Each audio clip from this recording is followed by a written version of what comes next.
day everyone, I am Claire Nunez from BS Ed English Section 2. And today we'll be discussing two influential figures in psychology, Sigmund Freud and John Piaget. Both theories significantly contributed to our understanding of human behavior and development.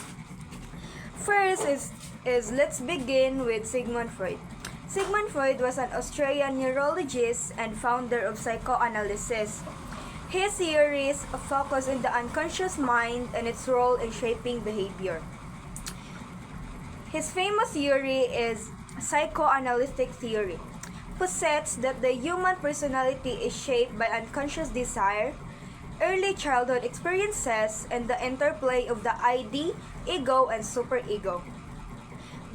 This theory emphasizes the impact of the unconscious mind on behavior and mental processes, including the role of defense mechanism and psychosexual development. His theory has three concepts. First, let's talk about the structure of personality. Freud divided the human personality into the ID, ego, and superego. Let's talk about the three human personality. First is the ID, which is your instinct. This is the most primitive part of the psyche, driven by the basic instinct and desire such as hunger, thirst, and sexual urge. In simple words, ID is the part that wants to do whatever feels good right now, like eating, sleeping, or playing. It is instinctive and wants instant pleasure. Second of the structure of personality is the ego or the reality. The ego acts as the mediator between the impulsive demands of the ID and the constraints of reality. To make it simple, this part helps us make good decisions. It thinks about what is possible and realistic, trying to satisfy the ID's wants in ways that okay with the real world. And lastly, for the structure of personality is the superego or the morality. The superego represents internalized societal values, morals, and ideals.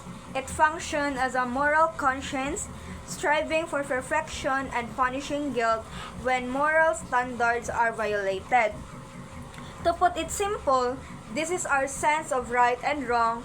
It tells us what we should and shouldn't do based on rules and morals we learn from society and parents. Second of his concept is the defense mechanism. Freud said that people use special tricks in their mind called defense mechanism to handle stress and worry. Some of these tricks are: first is the repression, pushing upsetting thoughts out of awareness so we don't have to deal with them. Secondly is the denial, refusing to accept something bad or uncomfortable.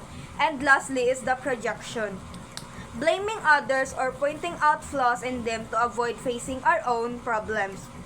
This helps people feel better in difficult situations. And the last concept of his theory is the psychosexual development.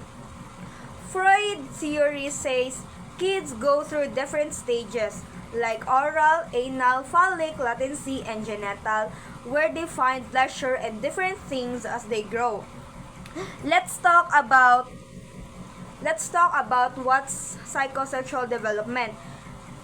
There are 5 that I mentioned earlier, which is the oral. First, let's talk about the oral. Oral is when they find pleasure in things like sucking or biting. Secondly is the anal, when they enjoy controlling their bowels or bladder. Phallic is when they become aware of their body parts and feelings. And the fourth is the latency, a quiet time when they focus on school and friends. And lastly is the genital, when they become interested in relationship and intimacy.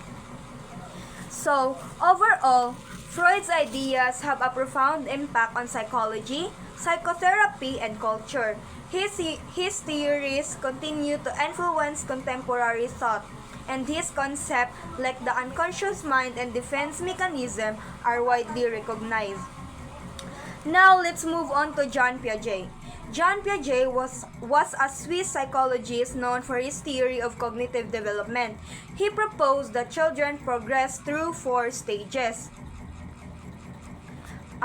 His famous theory is the cognitive development theory.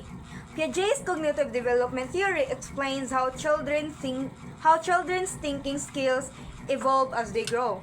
According to Piaget, children go through 4 distinct stages: the sensory motor stage, the pre-operational stage, the concrete operational stage, and the formal operational stage. Piaget's theory highlights that children's cognitive ability change qualitatively at each stage, shaping how they understand and interact with the world around. We mentioned earlier the stages of Piaget's cognitive theory. Now let's talk about it. First, I mentioned the sensory motor stage.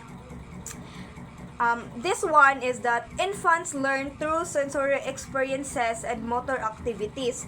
For example, a baby might shake a rattle to hear the sounds or crawl to reach a toy.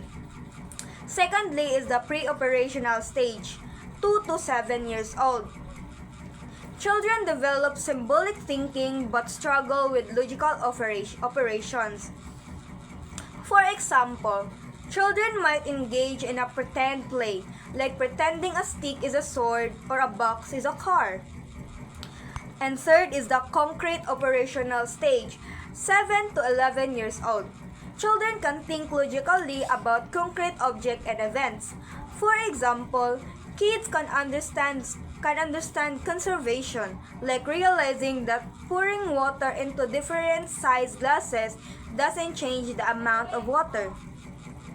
And lastly is the formal operational stage, 11 years old and above. Adolescents develop abstract thinking and problem-solving skills.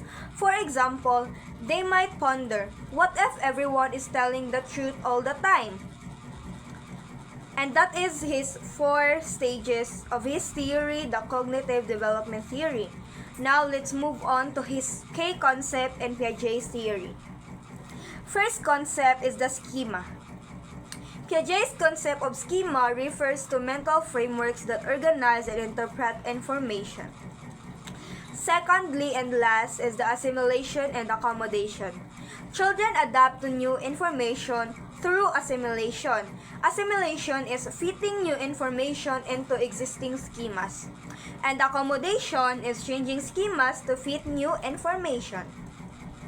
Overall, Piaget's work emphasizes the importance of active learning and schema formation and adaptation in cognitive development. His theory have had a significant impact on education and child development. Now, let's talk about Piaget and Freud's connectivity.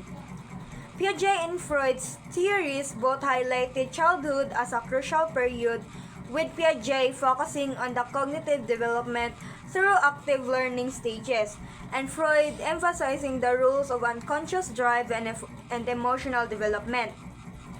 Both agree that early experiences shape future growth, and their perspective together suggests that cognitive skills and internal drives interact to influence overall personality and development. And that would be all my video demonstration. Thank you.